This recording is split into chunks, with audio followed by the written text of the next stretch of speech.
آپ دیکھ رہے ہیں کی نیوز ایچ ڈی میں ہوں حارث علی شاہ گیلانی. چلتے ہیں آج کی اہم خبروں کی طرف. رخ کریں گے اسلام آباد کا. تھانہ نیو ٹاؤن کے علاقے میں اسلام آباد پولیس سے ریٹائرڈ ملازم کے جمع سال بیٹے کی ٹارگٹ کلنگ. پولیس سے ریٹائرڈ راجہ خورشید کے بیٹے کو نیو ٹاؤن کے علاقے میں فائرنگ کر کے قتل کر دیا گیا. راجہ خورشید کے 25 سالہ مقتول بیٹے کی گزشتہ برس شادی ہوئی تھی. ایک اسٹیڈیم روڈ پر مبارک ہوٹل کے قریب ٹارگٹ کر کے قتل کیا گیا ہے. نام معلوم نہیں. تھانہ نیو ٹاؤن پولیس نے وقوع چھاپے کی کوشش کی. ڈیڈ باڈی اسپتال منتقل کر کے پوسٹ مارٹم تک وقوع کی پوشیدہ رکھا.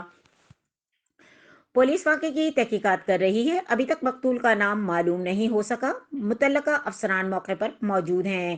تھانہ نیو ٹاؤن راولپنڈی سنیچنگ منشیات کے کاروبار کار چوری میں سر فہرست ہے، جہاں اب امن و امان کی صورت انتہائی مخدوش ہے.